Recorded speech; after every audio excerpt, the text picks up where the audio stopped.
Hello, c'est Mariama, bienvenue sur Mom You Rock.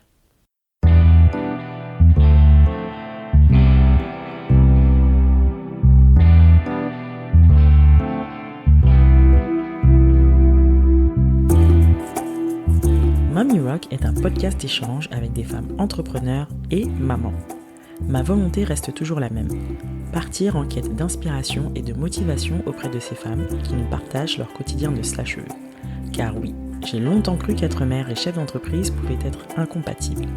La bonne nouvelle, c'est que j'avais archi faux et ces parcours ne le prouvent bien. Je suis moi-même aujourd'hui maman de 2 petits bouts et je vis une belle aventure entrepreneuriale.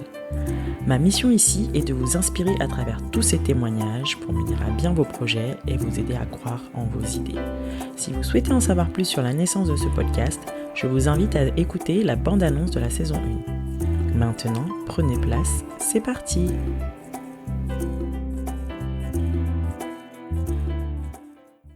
Bonjour Aude, bonjour Mylène. Bonjour. Bonjour. Alors, vous êtes toutes les deux fondatrices de Frangin Frangine, donc une marque de prêt-à-porter pour enfants. Je vous propose de vous présenter les membres de vos familles et nous parler un petit peu de votre activité. Qui commence ? Alors j'attaque. Donc bonjour. En fait, pour la petite histoire, on enregistre à distance et comme on faisait écho dans la salle, Aude est dehors, moi je suis dedans et elle me fait un signe genre vas-y c'est toi. Donc voilà. Donc ouais, ça va être sympa mais c'est parfait. Donc moi je suis Mylène Kiner, j'ai 35 ans. Je suis la maman de 4 enfants. Artus qui a 8 ans, Jeanne qui a 6 ans, Achille qui a 3 ans et Eugène qui a 1 an. Et avec Aude, on a repris la marque de vêtements pour enfants Frangin Frangine il y a 3 ans. Voilà. Okay. Aude, je te propose de te présenter à ton tour. Allez, à mon tour. Donc moi, je m'appelle Aude Aubron, j'ai 35 ans, j'ai aussi 4 enfants qui ont bientôt 8 ans, bientôt 6 ans, bientôt 4 ans et 2 ans. Une sacrée tribu à vous deux. Hein. Sacrée tribu, ouais. Super. Parlez-nous de votre marque Frangin Frangine. Comment vous avez été amenées à vous lancer toutes les deux dans cette aventure ? Alors peut-être pour reprendre un petit peu l'histoire. Donc en fait, Aude et moi, on est amis d'enfance, on se connaît depuis le collège. On a fait plein de choses ensemble, collège, lycée. On a fait la même école de commerce. On a eu plein de projets perso ensemble. Donc on se connaît très bien. On est toutes les deux venues à Paris pour nos premiers jobs à la suite de la fin de nos études et on s'est mariés. Enfin, on a toujours été pas connectés, mais très liés dans nos parcours de vie. Et en fait, quand on a eu plus ou moins nos deuxièmes enfants, donc on a commencé nos carrières professionnelles, Aude en suivant un peu tout le schéma. Je vais dire des bêtises, donc mais assistante chef de produit, chef de produit. Enfin, tous ces schémas-là de gestion de collection dans une grande centrale d'achat. Et moi, plus sur du marketing et du commercial dans des entreprises retail. Voilà. Et donc, en fait, on a eu ces premières expériences professionnelles et on a commencé à avoir nos enfants. Et en fait, toutes les deux, on est arrivés un peu à des moments de nos vies où on trouvait plus trop notre équilibre entre nos métiers dans des grosses structures où on trouvait pas forcément beaucoup de sens avec, pour eux, beaucoup de déplacements, pas mal de pression. Enfin bon, voilà, on s'y retrouvait pas trop. Je pense comme beaucoup de femmes un peu qui approchent de la trentaine, qui commencent à construire des familles, qui ont besoin de trouver le bon équilibre, de trouver du sens à ce qu'elles font, etc., etc. On était un peu toutes les deux, dans ce schéma de vie. Et en fait, moi, j'ai quitté mon boulot. Je travaillais à l'époque chez Poiré et en fait, je suis partie de chez Poiré. Et en fait, j'ai rencontré la personne qui avait créé Frangin Frangine. On a un petit peu travaillé ensemble et en fait, finalement, elle a eu envie de passer à d'autres projets professionnels. Et moi, c'était un projet qui m'emballait parce que je trouvais que c'était une marque super, avec un ADN hyper fort, avec une communauté de clientes très investie, avec une vraie communauté. Et je trouvais qu'il y avait 1001 choses à faire sur ce secteur et sur ce produit. Donc j'étais emballée et en fait de manière hyper naturelle et c'était comme une évidence quand je me suis lancée là-dedans que l'associée parfaite ce serait Aude parce que déjà on se connaît parfaitement au niveau personnel, on connaît nos caractères, on sait qu'on fonctionne bien ensemble. On avait une complémentarité de métier parce que Aude elle connaît par cœur le produit. Enfin, Aude, elle avait vraiment une vraie expérience autour du produit et moi, peut-être une expérience autour du commercial, etc. Et donc, voilà. Donc, ça s'est fait assez naturellement. Et donc, on a repris cette marque, du coup, il y a 3 ans. Ok, super. Et pour la petite histoire, c'était assez drôle parce que la première fois qu'on en a parlé toutes les deux, Mylène était venue me voir à la mater, je venais d'accoucher de mon 3e. Ah oui. Et c'est là que c'était les prémices du truc. On s'est dit, on va se lancer là-dedans, ça peut être fou, on croit au projet, allez, c'est le moment. Et toi, t'étais en poste à ce c'était moment-là? mon 3e. Non, j'étais en poste et je m'étais, en fait, après mon 2e, je m'étais dit, ce serait bien que je fasse autre chose, que je parte de chez Etam. Ça faisait déjà une dizaine d'années que j'y étais. Dans cette démarche. Et donc, ouais, j'étais déjà dans cette démarche. Et là, 3e congé mat, je m'étais dit, je trouve autre chose, je me lance dans une aventure, je fais autre chose. Et quand Mylène est venue me voir à la mater, c'est là que c'est vraiment devenu concret, qu'on s'est dit que oui, c'était possible et que c'était le moment parfait pour toutes les deux. Donc, c'est super. C'était assez drôle d'en parler la première fois. En plus, vous étiez toutes les deux clientes de la marque. À la maternité, quoi. Ouais. Et on était toutes les deux clientes de la marque. Vous connaissez un petit peu l'univers.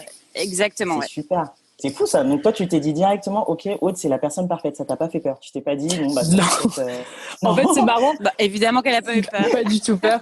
Non, mais en fait, c'est assez marrant parce qu'aujourd'hui, avec du recul, les gens nous demandent beaucoup. Alors, vous êtes associés entre copines, est-ce que vous n'avez pas hésité? C'est hyper risqué pour l'amitié. Qu'est-ce que vous avez réfléchi? Qu'est-ce qui était complémentaire, pas complémentaire? Et en fait, c'est vrai qu'on s'est peut-être à tort, hein, mais on s'est à peine posé ces questions tellement ça nous semblait évident et coulé de source. Donc, et finalement, on a bien fait parce que pour le coup, l'association se passe très bien, je pense, hein, Aude. Et c'est le moment de déballer le linge sale. Non, pour le coup, ça se passe vraiment très bien. Après, je pense qu'on est aussi toutes les deux, enfin, on en parlera certainement parce que c'est un peu la thématique de ton podcast, mais on est toutes les deux dans les mêmes recherches. On cherche les mêmes choses d'un point de vue professionnel et personnel. On a les mêmes envies. On fonctionne pareil. On a des vies de famille assez comparables. On a toutes les deux 4 enfants qui ont le même âge. Enfin, on est vraiment sur la même longueur d'onde niveau organisation, vie de famille, vie de travail et ce qu'on attend vraiment de notre travail et l'équilibre surtout que peut nous apporter d'être entrepreneuse et en même temps d'être maman d'une famille nombreuse. Ah ouais, ça, c'est le cas de le dire, mais c'est super. Mais du coup, comment ils ont réagi, vos conjoints, quand vous leur avez présenté le projet? Ils étaient ravis. Ils étaient ravis parce que je pense, Mylène comme moi, on était arrivés au bout de notre premier parcours professionnel. On avait vraiment envie de passer à autre chose. Ils en étaient tous les deux conscients. Et je pense que pour eux, c'était hyper important que leur femme soit épanouie dans leur job. Et aussi, même si évidemment c'est beaucoup de contraintes, beaucoup de stress, ça nous apporte aussi une certaine liberté d'être à notre compte. Donc je pense que nous, on soit bien dans notre boulot et dans cet équilibre, dans ce schéma professionnel et / vie de famille, je pense que pour eux, ça peut être que quelque chose de bénéfique parce qu'on est heureuse et qu'on fait ce qu'on aime, en fait. Ouais, carrément. Donc non, ça a été des grands soutiens et ils ont toujours validé nos choix à ce sujet-là, quoi. D'accord, super. Et du coup, vous êtes lancé combien de temps après avoir décidé justement de démarrer cette aventure officiellement, on va dire? Bon, c'est un peu dur à dire. Je pense que en fait, le temps que les démarches administratives et juridiques de reprise de l'entreprise se fassent, ça a dû durer peut-être entre 4 et 6 mois. Et après, d'accord, ça t'a laissé le temps de profiter aussi de ton petit bout en sortant de la non, parce qu'en fait, le truc, c'est que en parallèle, nous, on lançait notre site et finalement, on reprenait la marque au 1er septembre. Mais avant ça, il fallait tout préparer le site, faire produire les collections, tout faire. Et en fait, du coup, on a finalement toute cette période de reprise juridique, on a complètement bossé. Et je me rappelle très bien de Aude qui venait avec sa petite poussette, son petit nourrisson, qui allaitait au milieu des trucs. Enfin, voilà. Ouais. Et du coup, c'est quoi pour vous, quel a été votre plus grand challenge au moment de vous lancer? Est-ce que c'est cette période-là, justement, ou est-ce que c'est autre chose? On se regarde toutes les deux parce qu'on ne sait pas quoi répondre. Notre plus gros challenge... le plus gros challenge sur la recherche de l'équilibre ou dans notre projet à proprement parler? Dans votre projet, au moment où vous êtes lancé. Le plus gros challenge, ça a été en fait, nous, ce qui est compliqué, c'est de trouver le sourcing et les fournisseurs. Ça a été de construire des relations de confiance avec des ateliers qui étaient nouveaux parce qu'en fait, on a repris la marque, mais on n'a pas travaillé avec les mêmes ateliers. On a changé de sourcing et de production. Donc, le plus gros challenge, je dirais, ça a été de trouver des ateliers qui aient envie de travailler avec nous et qui fonctionnent, qui soient à nos standards de qualité et avec qui on a aujourd'hui noué une relation de confiance suffisante pour que ça fonctionne bien, que ce soit fluide, qu'on soit dans une relation de confiance réciproque et que ça fonctionne. Oui, parce qu'au début, c'est un peu un pari, entre guillemets, de se dire bonjour, alors nous, on est Frangin Frangine, on vient de reprendre la marque, vous nous connaissez pas, mais on vous promet que ça va cartonner, que ça va durer longtemps et que les quantités vont augmenter.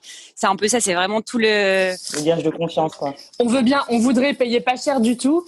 On voudrait payer pas cher. Idéalement. On est très exigeante sur la qualité, mais en plus, on a beaucoup de modèles. On a des modèles qui sont quand même assez travaillés avec beaucoup de broderies, pas mal de choses un petit peu compliquées pour les ateliers. Donc, voilà. Ouais. Mais elle en était où, la marque, justement, quand vous l'avez reprise à ce moment-là? Ça a marché plutôt bien ou est-ce que c'est quelque chose? Oui. Ouais, alors ça marchait plutôt bien. Après, c'était petit et c'était pas tout à fait rentable. Ouais. Enfin, donc voilà, c'était de rentabilité au début.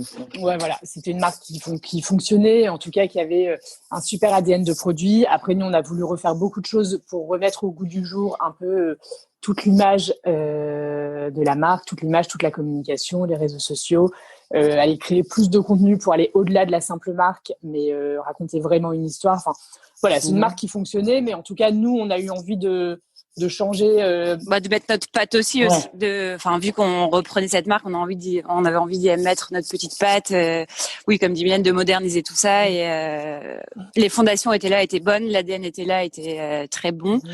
Mais en effet, on voulait faire évoluer la marque, la moderniser un peu en fait, faire un petit lifting, comme on disait. Et comment vous avez fait justement? Vous êtes fait accompagner dans cette démarche-là? Parce que je sais pas si l'une de vous est styliste. Non, vous êtes fait accompagner. Vous avez une styliste dans l'équipe? Non, alors en fait, Allez-y. Vas-y, Aude. Alors, quand on a repris la marque, en fait, il y a pas mal de modèles qui sont des modèles entre guillemets iconiques de la marque et donc qu'on refait chaque saison en y ajoutant des petites modifs de broderie, de boutons, de longueur de manche, etc. Mais il y a quand même un bon tiers de références qu'on ressort chaque saison. Après, en effet, nous, on n'est pas styliste de formation ni l'une ni l'autre. Après, on sait très bien ce qu'on veut. On a plein d'idées. On est à l'affût vraiment de plein de choses. Donc, entre guillemets, on dessine comme on peut, on explique comme on peut. On a des stagiaires style qui nous accompagnent. D'accord. Et après, on a embauché aussi une styliste à l'époque qui restait avec nous 2 ans pour, entre guillemets, mettre sur papier ce qu'on avait dans la tête et lancer tout ça. Après, c'est vrai que là, depuis, l'équipe a un peu évolué. Au bout de 2 ans, on se disait qu'en effet, nous, on sait très bien ce qu'on veut et c'est vrai que ça peut être un peu frustrant pour une styliste d'être, entre guillemets, que celle qui fait le petit coup de crayon de ce qu'on a dans la tête. Donc là, vraiment, on est maintenant, au niveau style, on est accompagné par une stagiaire et ça fonctionne très bien comme ça, en fait. D'accord, ok.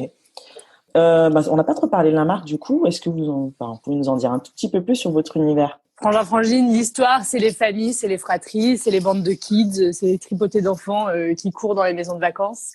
Nous, ce qu'on aime, c'est vraiment ce qu'on aime et les valeurs qui nous sont chères, c'est vraiment l'enfance, l'innocence, la joie de vivre, les rigolades. Enfin, nous, on est vraiment on veut être proche de la vraie vie et un peu de ce qui nous fait rêver dans l'enfance. Donc voilà. Au niveau de nos produits, nous, ce qu'on veut, c'est des produits on est quand même sur des coupes un peu intemporelles. De toute manière, dans l'univers de l'enfant, on veut des choses assez simples, bien coupées. On s'amuse chaque saison sur les matières et sur les couleurs. En fait, nous, les matières sont hyper importantes pour nous. Évidemment, des matières naturelles, des matières dans lesquelles les enfants se sentent bien. Aujourd'hui, on est beaucoup sur de la double gaze, sur du nid d'abeille, sur vraiment des matières hyper confortables pour les enfants. Les couleurs, en fait, on réinvente finalement nos pièces à chaque saison avec des couleurs tendance et les couleurs du moment. Et aussi, on joue beaucoup sur les imprimés. En fait, nous, on adore les imprimés, on adore les imprimés, surtout pour les filles. On se rend compte que nos clientes les adorent aussi. Donc voilà, les imprimés sont hyper importants pour nous parce que c'est gai, c'est frais, c'est lumineux et ça apporte de la couleur. Et après, Et un truc très important, je te coupe, c'est peut-être ce que tu allais dire, Mylène, c'est que tout doit pouvoir passer à la machine. Ah, en vrai, carrément, c'est la base. On a pas de temps à faire. À laver nos petits trucs à la main. Donc c'est vrai que nous, on attache vachement d'importance à ce qu'on puisse tout laver à la machine. Okay. et surtout d'avoir des tissus résistants parce que globalement un petit mec ça se roule dans la boue, ça joue au billes à la récré, donc on n'a pas envie d'avoir des pantalons troués toutes les 2 secondes. Clair. Donc c'est aussi un de nos points forts, qu'on essaye d'avoir, c'est d'avoir des vêtements résistants et qui passent à la machine. Ouais, et après juste au niveau du style, on a une chose qui est importante pour nous aussi, c'est tout ce qui est les broderies et les dentelles. En fait, on revisite très souvent nos produits avec des petites dentelles et des petites broderies d'antan qui sont un peu la marque de fabrique, je dirais, de nos produits aujourd'hui. D'accord. Donc, c'est un peu rétro, on va dire, revisité, en quelque sorte. Exactement, carrément. Ça, ok. Tout à fait ça. Super. Et est-ce que, du coup, vous pensez que la clientèle, elle a ressenti ce changement, du coup, au niveau de Frangin Frangine, l'évolution de la marque, justement, une fois que vous l'avez repris? Oui, je pense qu'elle l'a changé. Après, il nous faut savoir qu'on est aussi sur un produit où, par la force des choses, les clients changent parce que quand tu habites ton enfant qui a 3 ans chez Frangin Frangine, tu l'habites plus forcément au même endroit quand il a 6 ans et certainement pas quand il a 10 ans. Donc, nous, de toute manière, on a une clientèle qui est amenée à évoluer on doit toujours aller chercher des nouvelles clientes parce que par la force des choses, nos clientes se renouvellent. Donc oui, je pense qu'elles ont senti ce petit changement. Il y en a à qui ça a beaucoup plu. On en a certainement perdu certaines qui s'y retrouvaient plus. Mais bon, voilà, ça c'est l'histoire de. Après, vous en avez gagné d'autres aussi. Bien sûr. Voilà. C'est logique. Et après, ce qui est marrant, c'est que depuis 2 ans, on a lancé des petites capsules femmes. Parce qu'en fait, avec Mylène, on était assez frustrés de se dire, ah, mais cette blouse, elle est canon, ce serait trop bien de la faire en femme, on la veut pour nous. Et en fait, à force de se répéter ça, on s'est dit, bon, bah, banco, allons-y, faisons une petite dizaine d'articles pour nous, les mamans, les femmes, parce voilà. Et en fait, ce qui est assez drôle, c'est qu'on a découvert que des femmes qui n'étaient pas mamans avaient connu la marque aussi via c'est super, ça. ces vêtements femmes et qui, après, en devenant maman, ont finalement acheté pour leurs enfants. Donc c'était assez rigolo comme petit clin d'œil de se dire qu'on a réussi à recruter des nouvelles clientes via nos petites capsules femmes. Donc, Canon. On va passer au vif du sujet. Du coup, là, on est en plein confinement acte 2. Comment ça se passe au niveau des journées en tant qu'entrepreneur et maman avec chacune vos petites tribus? Alors là, faut dire que pour le confinement acte 2, c'est quand même beaucoup plus simple parce que ils ont école, donc ça change carrément la donne pour nous. Non, en vrai, Mylène comme moi, on a 3 enfants qui sont scolarisés, donc là, qui sont à l'école toute la journée, et nos 2 petits derniers sont gardés par des nounous à la maison. Donc c'est vrai que on est bien aidés de ce point de vue-là. Donc voilà, confinement acte 2, nous globalement on est au bureau toutes les 2 quasiment tous les jours parce que on boucle la collection été, donc on a besoin d'avoir nos protos, nos boutons, nos catalogues de mercerie et tout sous la main. Après, l'équipe est en télétravail bien évidemment. Voilà, donc niveau organisation confinement, ça se passe comme ça. Le confinement numéro 1 était bien plus galère, c'est sûr que c'était un peu plus sportif parce que Mylène comme moi, on a des maris qui travaillent beaucoup et qui étaient malheureusement pas très très présents pour s'occuper des enfants, les garder /école les faire en sorte qu'ils s'occupent tout seuls pendant qu'on essaye de bosser quand même un peu. Donc là, j'avoue que c'était un peu plus sportif. Donc on a certainement été beaucoup moins productif que d'habitude. Comment vous êtes organisés Mais on s'en est toutes les 2 du coup au niveau de l'activité? Et en gros, on essayait de bosser par demi-journée, soit le matin, soit l'après-midi. Enfin, chacune s'organisait comme elle pouvait ou voulait, ou comme les enfants nous laissaient le temps de le faire. On essayait de bosser par demi-journée pour se dire qu'on n'était pas présente pour nos gamins entre guillemets une demi-journée, mais que l'autre demi-journée, on était là et on jouait avec eux. Et de temps en temps, on arrivait à se dégager une après-midi ou une demi-journée au bureau quand même pour se retrouver, parce que l'air de rien, c'est hyper compliqué de bosser à distance, et on se rend compte avec Mylène qu'on a quand même pas mal d'idées qui émergent en fait quand on papote, quand on se voit et quand on est ensemble. La synergie n'est pas la même, c'est ça. Exactement. Et typiquement, la petite capsule maison qui va bientôt sortir, elle est née quand on était pendant le confinement. Je sais pas pourquoi on a commencé à parler de ça en disant, en fait, toi, tu t'achètes quoi comme linge de lit pour tes enfants? Moi, je galère, machin. Et bref, cette idée est venue comme ça pendant le confinement. Donc, est-ce que du coup, le confinement a eu un impact un petit peu sur votre activité? Forcément. Est-ce que vous avez vu une baisse peut-être, ou est-ce que vous avez dû justement vous réinventer ou réajuster certaines choses? Alors, nous déjà, la chance qu'on a en cette période particulière, c'est que notre activité continue de tourner parce qu'on a un super logisticien dans le Nord qui a continué à expédier les commandes. Donc, évidemment, dans un grand respect des règles et de tout ce qu'il fallait faire pour veiller à la sécurité sanitaire de chacun. Donc déjà, c'est une chance qu'on a eue que notre activité continue de tourner. Pendant le premier confinement, il y a eu beaucoup de questions qui se sont posées sur le fait de continuer à livrer ou pas. Après, chacun et chaque marque a fait comme il pensait bon avec ses convictions. Nous, c'est vrai qu'on on a quand même toute une chaîne de valeur. On a un entrepôt qui dépend aussi de l'activité qu'on peut lui générer. Enfin voilà, nous on a décidé de continuer à livrer pendant ce moment-là. Voilà, en faisant attention, en proposant à nos clientes éventuellement de différer les livraisons si elles le souhaitaient. Donc voilà. En fait, nous, paradoxalement, pendant le premier confinement, l'activité a plutôt été bonne. Donc, on va pas se mentir, on a eu un soutien énorme de la part de notre communauté. Je pense que l'été est arrivé aussi à ce moment-là. Les gens se sont retrouvés toute la journée chez eux avec leurs enfants. Les gens ont peut-être arrêté de consommer au restaurant par ailleurs. Et c'est vrai que nous, on a senti, on a senti que l'activité continuait bien. Donc, ce qui est plutôt, on a eu beaucoup de chance à ce niveau-là. Donc, on se rend bien compte de cette chance par rapport à plein d'acteurs pour qui c'est la catastrophe économique. C'est vrai que nous, ça a plutôt continué à fonctionner. Ok. Le fait de ne pas avoir de point de vente, c'est ce que j'allais dire, vous êtes 100% de pas avoir de boutique, e-shop, c'est vrai que ça a aidé un peu aussi. Ouais, c'est pas mal. Qui est-ce qui ne m'a pas parlé de ses journées en tant que maman et entrepreneur là? Alors, attends. Mylène. Les journées en temps normal ou pendant le confinement? Les deux. Écoute, en temps normal,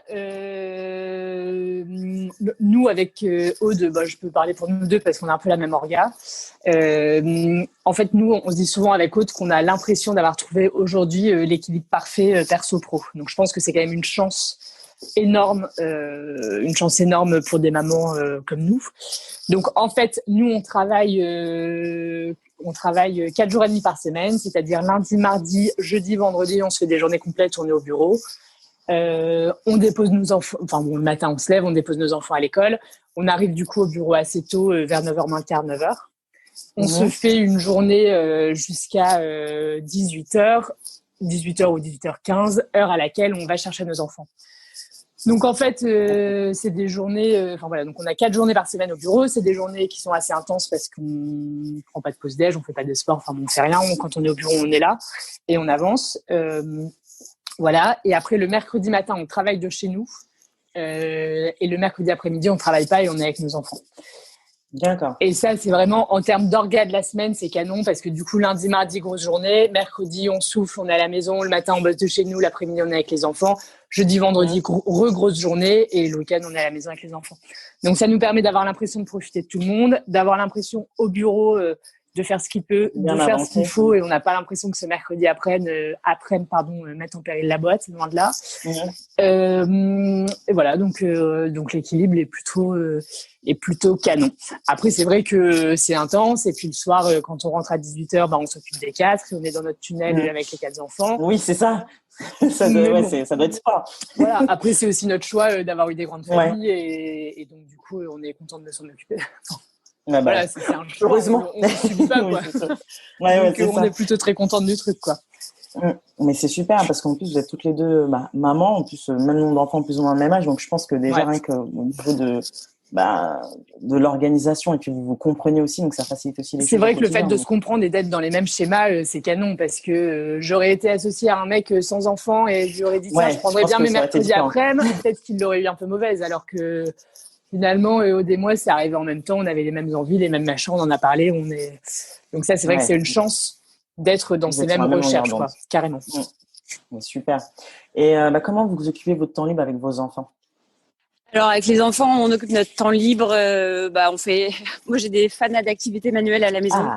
Donc peinture, gommette, tout y passe, décoration pour Noël, j'allais dire Saint-Valentin, pas du tout Saint-Valentin. Peut-être pour le cadeau de papa. Saint-Nicolas, Pâques, etc. Enfin, pendant le confinement, c'était typiquement une des grandes occupations, notamment de faire des œufs, de les colorer, etc. Activité manuelle à fond. Après, j'avoue que jeux de société sont encore un chouille petit pour qu'on soit tous ensemble à jouer aux jeux de société. Ouais. Voilà, mais après, sinon, on adore aller se balader en vélo, en famille. Super. Tout ce qu'il y a de plus classique, entre guillemets, j'ai envie de dire. Super. Alors, attends, qu'est-ce qu'il parlait? C'était Aude, là. C'était Aude. Oui, voilà. Mylène, du coup, et toi? Temps libre avec les enfants, c'est un peu pareil. Ouais. On aime bien être chez nous, on se pose, on bouquine, on fait des activités manuelles, on fait la cuisine, on va faire des balades, enfin voilà, un peu comme Aude. Okay. Rien de. Super. Après, ils ont pas mal en temps normal. Bon, là, on est un peu dans une période exceptionnelle, mais en temps normal, ils ont aussi sur tous les grands pas mal d'activités.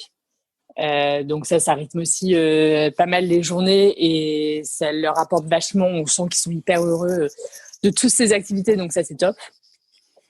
Voilà. Super.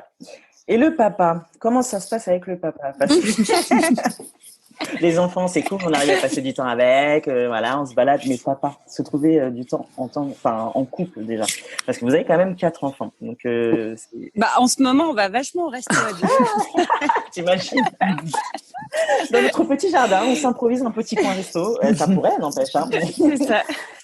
En fait, c'est vrai qu'on parle toujours du couple là-dedans, comment il se retrouve et tout. C'est vrai que c'est un challenge de réussir à garder déjà du temps pour soi et du temps pour son couple.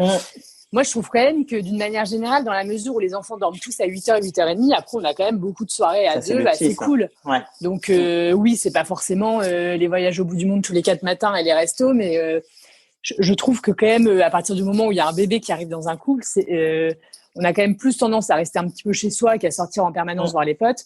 Et du coup, le soir, à 20h30, globalement, on est à deux et on passe une soirée à deux. Donc, moi, j'ai pas du tout l'impression de pas voir mon mari parce qu'on est débordé par la vie et par nos enfants, quoi. Ouais. Mais vous êtes bien organisé aussi de votre côté. Ouais, parce que tu disais pas, je crois, vous disiez que toutes les deux, vos conjoints avaient des boulots assez prenants, du coup. Donc, vous arrivez quand même à trouver Après, c'est l'avantage aussi, je trouve, quand ton mari rentre tard, entre guillemets, toute la logistique a été faite, les bains, les dîners et compagnie. Il rentre, en effet, moi, les enfants sont déjà couchés, mais c'est vrai que du coup, quand on se voit le soir, on n'est que tous les deux et les enfants dorment. Donc, c'est vrai c'est des moments totalement privilégiés dans le sens où on n'est que tous les deux et on profite à fond. Après, c'est aussi un peu des étapes de vie. Là, aujourd'hui, nos enfants sont jeunes. On est un peu pas au lancement, mais au démarrage de l'aventure Frangin-Frangine. C'est vrai que c'est intense. C'est peut-être que c'est moins des moments où on a du temps à deux pour se faire des restos, des machins, parce qu'il faut prendre des babysitters. Enfin bon, peut-être qu'on n'a pas la même spontanéité. Mais bon, globalement, dans 5 ans, on passera certainement à une autre étape de notre vie où où les enfants seront indépendants, mais vivront un peu plus leur vie sans nous, plus autonomes, et du coup, on se retrouvera beaucoup plus. C'est comme le fait de prendre du temps pour nous. C'est vrai qu'avec Aude, on prend pas beaucoup de temps pour nous, certainement à tort parce que il suffit de le prendre pour le trouver, mais c'est vrai qu'on fait pas beaucoup de sport, pas beaucoup de machin. Bon, après, c'est aussi des étapes de vie. On a des enfants qui sont jeunes, qui ont encore beaucoup besoin de nous en termes logistiques, et peut-être que dans quelques années, on soufflera un petit peu plus et ce sera différent. Ouais. Mais le temps que vous arrivez à vous accorder sur ça, c'est le principal. En fait, c'est le temps que vous suivez vos envies et que. Exactement. Si ça fonctionne pour vous, tant mieux, quoi. C'est vrai que pour certaines, on parle beaucoup de l'importance de prendre du temps pour soi, pour justement être beaucoup plus efficace. Mais si vous êtes efficace comme ça, pourquoi changer? Donc, ok. Comment. Alors là, question profonde, les filles. Ah. C'est pour toi, Aude. Ah non, vous allez toutes les deux y répondre. Attention. Comment, selon vous, on conjugue ambition professionnelle et maternité? Je pense que là. Alors, j'y vais, tu m'as tendu la perche. Je pense qu'on conjugue ambition professionnelle et maternité quand on est bien dans ses pompes, en fait. Quand on est en accord avec son projet pro et la manière dont on a abordé le truc, c'est-à-dire nous, c'était un choix. On a tous les deux eu des carrières pendant une dizaine d'années dans des grosses structures où on a été vachement bien formés. On a eu plein d'automatismes, plein de réflexes, plein de méthodos entre guillemets. Donc là aujourd'hui, on se sentait prête à se lancer par nos propres moyens. Et je pense qu'on conjugue ça. Enfin, moi, en mon sens, on conjugue ça bien parce que c'est un choix. Déjà, c'est pas, on subit pas son job. Et bon, je sais pas quoi dire de plus. En fait, enfin, pour moi, on le conjugue bien parce que justement, c'était un choix et on a arrivé à faire ce qu'on voulait. Et d'autant plus, comme disait Mylène, depuis un an, là, le fait de prendre notre mercredi après-midi, en fait, c'était ça qui nous a sauvés, entre guillemets. On n'était pas non plus sous l'eau, mais je pense que ça nous permet de remettre en face vraiment le côté boulot et le côté maman. On arrive à profiter des deux et j'espère être efficace dans les deux. Enfin, efficace, c'est certainement pas le mot, mais en tout cas, on a l'impression d'être arrivé à un équilibre qu'on avait en tête. Ok, super. Et moi, ce que je dirais, en fait, déjà, ça dépend de ce qu'on appelle l'ambition, parce que c'est quoi l'ambition ? Est-ce que c'est de faire Google et d'avoir une boîte qui va cracher des milliards ? Est-ce que c'est d'aller courir après des millions d'euros de chiffre d'affaires ? Ou finalement, est-ce que c'est d'avoir une activité professionnelle qui, évidemment, est rentable et gagne sa vie parce qu'on n'a pas envie d'être bénévole ? C'est le but. Tu vois, on cherche tous quand même à pouvoir en vivre et à faire un truc qui génère de la valeur. Mais enfin voilà, quelle est notre ambition ? Avec Aude, notre ambition première, c'est évidemment que Frangin Frangine marche et que ce soit rentable et qu'on arrive en vide, évidemment. Mais c'est aussi d'être heureuse et d'être épanouie dans cet équilibre pro-perso. Si on était deux mecs avec des dents qui rayent le parquet, peut-être qu'aujourd'hui Frangin Frangine ferait 20 millions d'euros de chiffre d'affaires parce qu'ils se seraient investis tous les week-ends et toutes les nuits à bosser comme des dératés. Enfin voilà, c'est aussi. En fait, l'ambition finalement, c'est de savoir ce que tu veux faire et d'être bien au clair avec ce que tu recherches. Absolument. Bon, on arrive presque à la fin. Hein. Efficace, les filles. Bravo. Hyper efficace. Mais du coup, je vais revenir un petit peu sur l'activité quand même Frangin Frangine. Au démarrage, est-ce que vous avez bénéficié d'un accompagnement ? Est-ce que vous avez fait partie d'un réseau pour vous aider à faire démarrer l'activité ? Comment vous en êtes sortis ? On s'est fait accompagner effectivement par un espèce d'incubateur qui a pris une petite participation dans le projet et qui nous a surtout aidé au moment du lancement à structurer notre projet. Qu'est-ce qu'on voulait en faire un business plan, quels étaient nos avantages, quels étaient, tu vois, faire un peu tous les trucs marketing, faire un SWOT, définir une plateforme de marque, qu'est-ce qu'on veut faire, qui on veut être. Et qui nous a aussi beaucoup aidé sur l'aspect juridique de la reprise d'entreprise, parce que ça c'est quand même compliqué, c'est quand même des vraies démarches. Oui, c'est ce que j'allais dire. Voilà, ça se fait pas par intuition, quoi. Ça c'est un vrai sujet. Il y a des sujets de valorisation de la boîte, il y a des sujets il y a beaucoup de choses. Donc ça, on a effectivement été accompagné par une structure qui est un petit incubateur, qui a pris une participation dans le projet, qui a pris 10% et qui nous a accompagnés là-dessus. Là-dessus, nous, on a aussi voulu, avec Aude, se faire accompagner d'un espèce de board. En fait, on dit souvent qui ne rend pas compte ne se rend pas compte, et c'est un peu vrai. C'est-à-dire que nous, le fait d'avoir ce rendez-vous, alors là, on en parle et malheureusement, vu l'actualité, ça fait longtemps qu'on n'a pas pu les voir. Mais en fait, on a trois personnes qui nous accompagnent. Une personne qui bossait avec Aude dans le textile, qui était directrice achat, qui a vraiment une vraie expertise de dingue au niveau des produits, de construire une collection, qui nous apporte énormément. Une autre personne qui avait une entreprise dans le digital, donc elle qui nous accompagne beaucoup plus sur tous les KPI digitaux, comment faire tourner le site, comment générer de l'acquisition, de la conversion, du trafic sur ton site, tous ces sujets-là. Et une troisième personne qui nous accompagne plus sur un aspect financier et finalement de gestion et de pilotage de notre entreprise. Donc donc ça c'est un espèce de board qu'on voyait surtout au début. Là, on a un peu, au vu de l'actualité, lâché le pied parce qu'on n'arrive pas trop à prendre du temps pour ça, malheureusement, mais il faudrait qu'on se force à le refaire. Et donc voilà, l'idée c'est d'aller les voir tous les 2 mois, de leur dire où on en est, qu'est-ce qui s'est passé, quels sont nos résultats, comment ça marche, quels sont nos chiffres, et de se nourrir de ça. Et après, ce qui est un peu dur, je pense, de par nos quotidiens, à nouveau de la manière dont on a décidé de s'organiser, c'est qu'en fait, il nous reste assez peu de temps finalement pour lever le nez et réfléchir vraiment, tu vois, prendre de la hauteur. En fait, vu qu'on a quand même beaucoup de choses à faire, quand on est au bureau, c'est vraiment, on dépote. Il nous manque peut-être un peu le temps de lever le nez et de se dire, attends, qu'est-ce qu'on fait, qu'est-ce qu'on veut faire dans 3 ans. Faire le bilan, Ouais, tu vois, et même le faire avec Aude, toutes les deux. On se dit souvent, on devrait se prendre une demi-journée au vert, à 2, machin, réfléchir, sauf qu'en fait, en vrai, on n'arrive jamais à le faire. Et je pense que c'est pas bien. Ça, c'est peut-être le truc sur lequel il faudrait qu'on se force un petit peu. Ouais. Ouais, on est beaucoup dans l'opérationnel, beaucoup la tête dans le guidon.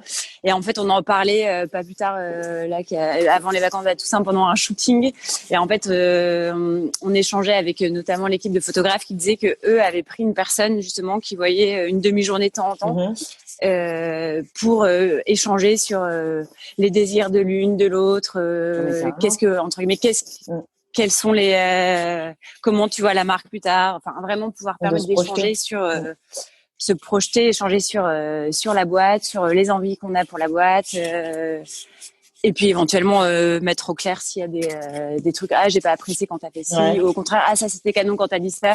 Enfin vraiment prendre un peu de recul, faire une petite pause et se dire qu'est-ce qu'on veut pour l'une, pour l'autre et pour Frangin Frangine. Vous n'avez pas réussi. Donc avec Mylène, on se disait que, en fait, c'était tout récent cette réflexion et on disait que c'était certainement quelque chose qu'on ferait, un accompagnement entre guillemets peut-être un peu plus perso de nous deux, mais du coup qui servirait Frangin Frangine. Ouais, carrément. Parce que vous avez jamais réussi à prendre ce temps-là depuis le lancement. On le fait de manière un peu informelle où on se fait un déj au resto toutes les deux. Mais bon, on revient vite dans l'opérationnel en disant d'ailleurs pour cette capsule-là, faut faire ça. Enfin, c'est pas évident. On est vite rattrapé par le quotidien. Carrément. Donc c'est pour ça, je pense qu'il faut faire ça dans un endroit entre guillemets autre que le bureau ou que le petit resto d'à côté. Et te dire, on consacre vraiment soit une demi-journée, soit une journée. Rien qu'à ça. Rien qu'à ça, exactement. Carrément. Ok. Donc voilà. Après, tu nous demandais aussi l'accompagnement qu'on a. On est aussi quand même hyper accompagnés par nos mecs qui sont quand même nos premiers supporters et challengers aussi. Supporters et challengers, parce que c'est aussi eux qui nous gonflent avec certains trucs en permanence, mais qui fait que ça nous fait avancer. Ils aiment bien faire ça, qui nous mettent un coup de pied aux fesses quand il faut. Donc ça, c'est quand même très chouette de pouvoir, après, comme dans tous les couples, les uns et les autres échangent sur des projets pro, mais c'est vrai que c'est top de pouvoir, être challengé, sentir tout à fait le soutien et puis le challenge. Parce que t'as fait ça, t'as fait ci, pourquoi t'as pas pensé à ça, je t'envoie des liens, des machins, et ça c'est une chance. Et puis après tout notre entourage, nos amis, nos parents, avec qui on en parle, qui ont toujours des bonnes idées. Enfin voilà, tout ça c'est l'accompagnement que tout le monde peut avoir autour de soi, mais qui est quand même hyper important parce que hyper précieux. Super, moi ça me fait une belle transition pour la question d'après. Vos sources d'inspiration et de motivation. Parfait, oui, c'est fluide. Nos sources d'inspiration et de motivation, inspiration, nos enfants évidemment. Je pense que vu qu'on travaille dans le vêtement pour enfants, c'est sûr que là on est en plein dedans et évidemment pour les nouveautés, on dit tiens il me faudrait ça, pourquoi on penserait pas à ça. Tous les jours, on a évidemment plein d'idées grâce à nos enfants. Et même eux, parfois, nous disent maman, j'aimerais bien avoir ça. Mais c'est super. Ah oui, c'est pas idiot. En plus, c'est les testeurs, c'est les hyper premiers rigolo. testeurs, quoi, pour le coup. C'est ça, exactement. Donc, je pense que une des sources d'inspiration, c'est évidemment nos enfants. Et après, Mylène, je te laisse la parole, mais on a pas mal ne serait-ce que via Instagram, de nanas inspirantes. Ouais. Vas-y, Mylène, toi. Non, c'est vrai qu'on est inspiré par, au niveau de la création de nos collections, en tout cas, et de nos produits et de notre activité, on est inspiré par tout ce qui nous entoure, par Instagram, par les gens qu'on côtoie. Et en fait, la grande force de notre, d'avoir une petite marque comme la nôtre, en fait, c'est la flexibilité qu'on peut avoir. Au de te parler du linge de lit, un jour, on s'est dit, tiens, on ferait bien du linge de lit. 3 mois plus tard, on sort du linge de lit. Là, on a eu envie, on a envie d'aller plus loin aussi dans le lien avec notre communauté. Et en fait, nous, ce qui est vraiment très fort pour nous, c'est la famille. Et c'est vraiment là-dessus qu'on a envie de positionner encore plus la marque comme étant la marque de la famille et surtout la marque des mamans, parce que nos clientes, c'est quand même surtout les mamans. Et en fait, on a envie de lancer un podcast. Ça te parle, donc en fait on lance un podcast sur les familles. En fait nous notre sujet c'est vraiment la famille, les familles ordinaires et extraordinaires, comment ils vivent, quelles sont les valeurs, qu'est-ce qui vous est cher, qu'est-ce que vous avez envie de transmettre, comment vous vous organisez, quels sont les petits bonheurs à la maison, quelles sont les choses plus compliquées. Qu'est-ce que vous serez content, quelles sont vos ambitions entre guillemets personnelles, où vous dites en fait si j'ai réussi à construire ça dans ma famille et dans mes liens de fratrie, je serai heureuse.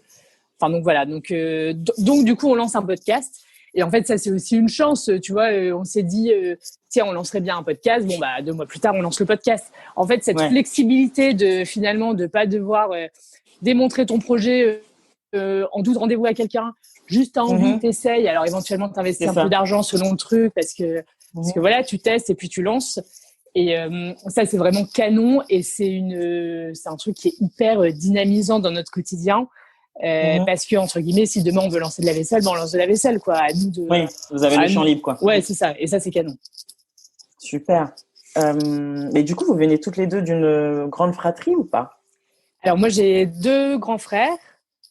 Et moi, j'ai un grand frère et une petite sœur. D'accord. On est 3. Ok. Ouais, donc on vient de grande fratrie. C'est vrai qu'on on vient de famille, en tout cas, heureuse, gaie, hyper soutenante. Enfin, la famille est hyper importante pour eux comme pour moi. Voilà, on a grandi dans les valeurs dans lesquelles. Ouais, exactement. Les valeurs familiales, c'est hyper important pour nous. C'est quand même la famille avant tout, quoi. Et surtout maintenant, on est quand même dans des temps un peu chahutés, pardon. C'est vrai qu'on se réfugie, mais en fait, on est amené à choisir ce qui est important pour nous. Et c'est vrai que la famille, c'est ça qu'on veut préserver et privilégier. Et comme dirait ma maman et comme elle le répète à chaque réunion de famille, les enfants, la famille, c'est la vie. Je ne peux que partager. Mais du coup, j'imagine que vos enfants se connaissent. Comment ça se passe entre les 8? Ouais, ils se connaissent bien. Ils ont tous, entre guillemets, leur petit binôme d'âge. Donc, oui, ils se connaissent bien. On prend aussi nos enfants de temps en temps pour des petits shootings de capsules. Donc, ils ont l'occasion de jouer les mannequins ensemble parfois. Oui, ils se connaissent bien. Super. Votre futur projet de l'entreprise, on en a un petit peu parlé. Donc, outre le podcast, quels sont les projets de Frangin Frangine? En fait, c'est vrai que le podcast, c'est quand même, entre guillemets, un des projets novateurs et un peu changeants par rapport à notre activité. Donc ça, on est contente et on a hâte de voir ce que ça va donner et si jamais c'est un sujet, une thématique qui intéresse les auditeurs. Je pense que le sujet de la famille, c'est assez porteur, donc on est assez pas confiante, mais en tout cas, on a hâte de lancer le truc. Et après, au-delà de ça, les projets, c'est de continuer nos collections, éventuellement se diversifier un peu dans le type de produits qu'on fait. Pas dans le type, mais tu vois, comme là, on fait le linge de lit. Et après, on a plein de chouettes capsules qui arrivent. Là, on lance une capsule bientôt avec des tissus indiens fabriqués selon la méthode du block print. Tu sais, donc c'est des blocs de bois, en fait, sur lesquels on vient apposer la teinture. Et en fait, c'est fait à la main, du coup, par impression de ces blocs de bois. Donc ça, c'est des matières qui sont magnifiques, qui sont en train d'arriver d'Inde. On est aussi hyper contente de pouvoir, tu vois, en ces temps un peu mouvementé, continuer à faire travailler des artisans en Inde, continuer à faire travailler nos ateliers. Enfin bon, ça c'est quand même une grande source de satisfaction aussi. Voilà. Ouais, après on a une jolie collab qui va arriver aussi fin février avec on n'en dit pas plus, mais autour de l'amour. Autour de l'amour, exactement. Super. Et voilà, après je pense que nos projets, comme dit Mylène, le gros c'est le podcast, et après on a toujours à cœur de pouvoir dégainer entre guillemets des petites capsules selon nos envies, selon nos idées, assez rapidement. Tu vois, on se dit pas à l'avance, on va avoir 5 capsules cette saison. On est plutôt en mode, on laisse venir un peu, on regarde ce qui se passe et on se dit tiens, on a envie de ça, hop, entre guillemets 1 mois et demi plus tard, on met en ligne la capsule. Et après, nous on a un gros sujet dont on n'a même pas parlé, alors que c'est un gros sujet pour nous qui nous préoccupe au quotidien, c'est l'empreinte environnementale un peu de ce qu'on fait, notre métier. C'est vrai qu'on a un métier qui est par définition pas très écologique. On sait que le textile c'est hyper polluant, que ce soit au niveau de la fabrication des matières, au niveau de l'entretien, au niveau de plein de choses, au niveau de tous les allers-retours. Enfin voilà, donc par nature, on sait que notre métier est un peu, n'est pas hyper responsable. Nous, on essaye pas de changer ça, mais à notre petite échelle et en tout cas dans notre univers et dans nos produits, on a envie de vraiment évoluer vers plus de responsabilité et d'être vraiment l'empreinte écologique de ce qu'on fait au cœur de nos préoccupations. Donc là, on a commencé par changer tous nos packaging qui, à compter dans 2-3 semaines, vont être entièrement en matière recyclée.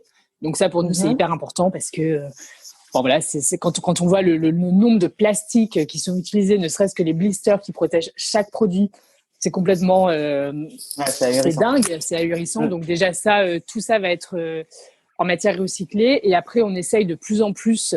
Donc au niveau de nos ateliers, nous on bosse avec des ateliers qu'on connaît, qui sont dans des bonnes conditions. Enfin voilà, là on est complètement sereine. Ils sont basés en France du coup Non. ou c'est... Alors la France malheureusement c'est trop cher. Nous on peut pas. Ouais. Nous en fait on a quand même envie d'avoir un positionnement prix qui est le nôtre, qui est environ une petite robe à 50 €, une petite blouse à 40, et ça en France on n'y arrivera pas. En fait, ce qu'il faut savoir qui est compliqué au niveau de l'enfant, c'est finalement le nombre de manipulations nécessaires pour fabriquer une blouse sur de l'enfant, c'est globalement la même que sur une blouse femme. Sauf que la blouse enfant, on la vend 40 € et la blouse femme, on la vend, alors selon les marques, mais on n'est pas choqué de l'acheter 80 ou 90 €. Cher, oui. Donc voilà, donc nous la France malheureusement c'est pas possible parce que le positionnement prix est hyper important pour nous. En revanche, ce qui est important pour nous, c'est de travailler déjà avec des usines qui sont proches géographiquement et qui du coup puissent rapatrier nos produits en camion et où on puisse du coup aller les voir facilement, connaître les directeurs d'atelier avec qui on travaille. Enfin nous maintenant on a une vraie relation avec eux, Aude y va régulièrement, on connaît les ateliers, enfin voilà, c'est vraiment quelque chose qui fonctionne bien. Et après, l'autre gros sujet, du coup, c'est les matières. Et on a envie, on essaye de plus en plus d'aller vers des matières écotex. Et voilà, et ça, c'est un travail de longue haleine parce que c'est pas toujours facile de trouver les fournisseurs, c'est pas toujours facile de trouver les bons imprimés, les bons produits, mais on y travaille. En tout cas, c'est vraiment un truc qui est hyper important pour nous et qu'il devient de plus en plus parce que voilà, avec tout ce qu'on vit en ce moment, on se rend bien compte que tout le monde est obligé à sa petite échelle d'essayer de faire changer les choses. Et donc, nous, on essaye à notre petite échelle d'en tout cas faire changer les choses chez nous, chez Frangin Frangine. Et après, il y a aussi un dernier sujet. On se dit qu'on fait en sorte que nos produits soient hyper costauds, hyper résistants pour aussi se dire que ça passe du grand frère au petit frère, au cousin. J'adore cette idée-là. Au petit pote. Voilà, c'est ça. On se dit c'est des vêtements qui se refilent dans la famille. Donc c'est une chouette idée aussi de se dire que on peut l'avoir sur plein de personnes de la famille. Ouais, super. Alors pour terminer, j'aimerais que vous me donniez chacune votre représentation d'une maman qui déchire. Ah. La grande question. La représentation. Notre définition, quoi. C'est une maman qui est bien dans ses bottes, qui est épanouie. Ah, j'allais dire, Hélène. Qui est bien dans ses bottes, qui est épanouie, qui a trouvé son équilibre, qui a suffisamment, qui s'occupe de ses enfants et en tout cas qui se sent bien dans la manière dont elle le fait. En fait, c'est surtout une question d'épanouissement personnel et de se sentir bien et aligné avec ce que tu fais. C'est pas le temps que tu passes avec tes enfants, c'est finalement la qualité, ce que tu consacres et comment toi tu te sens avec ça. Ouais. Ok. Aude? Pour moi, une maman qui déchire, c'est une maman qui est bien dans ses pompes, qui est consciente de ses forces et de ses faiblesses et qui vit avec et qui est totalement en ligne avec ça, en fait. Qui se connaît bien et qui connaît ses limites, en fait. Super. Bon, écoutez, on arrive à la fin de cet entretien. Est-ce que vous avez quelque chose à ajouter?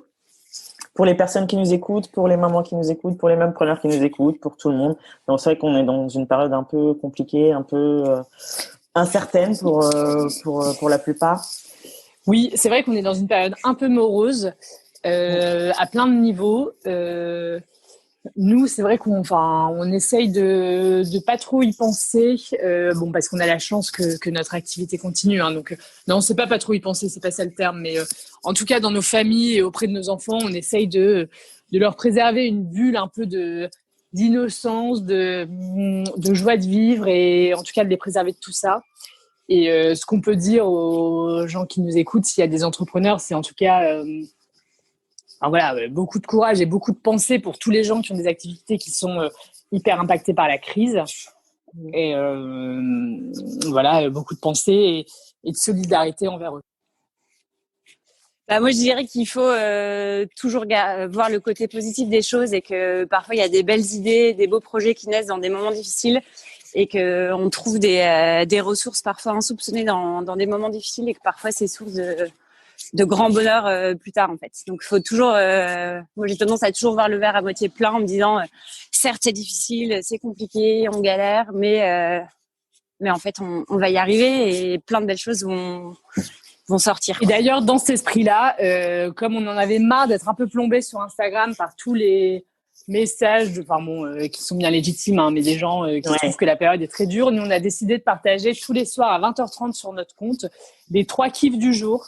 Donc, tous les jours, on a quelqu'un, donc soit quelqu'un de l'équipe, soit une invitée, soit d'ailleurs, si ça te dit un jour de venir partager tes 3 kiffs, ce serait avec grand plaisir. Avec plaisir. Et l'idée, c'est que chaque jour, on a quelqu'un, donc à 20h30, qui partage ses 3 kiffs, les 3 choses qui l'ont fait kiffer dans la journée, qui l'ont fait sourire, qui peuvent être éventuellement des partages vers d'autres marques, vers d'autres trucs, juste une photo, un joli paysage, un rayon de soleil, enfin voilà, juste essayer de partager un peu de gaieté et de joie de vivre dans la période.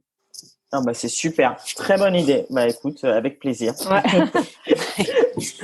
cette belle parole, je vous remercie les filles, merci à vous pour cet échange. Merci à toi. À bientôt. Ouais, merci. À bientôt.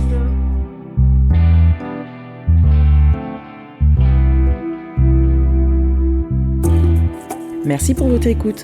Vous retrouverez toutes les infos dans le descriptif de l'épisode. Si celui-ci vous a plu, n'hésitez pas à en parler et à le partager sur les réseaux. Encore mieux, si vous pouvez lui mettre 5 jolies étoiles sur iTunes ou Apple Podcast pour qu'il soit visible au plus grand nombre, ce serait génial. Pour ne rien rater du podcast, rendez-vous sur Instagram, MomYouRockFR. À bientôt!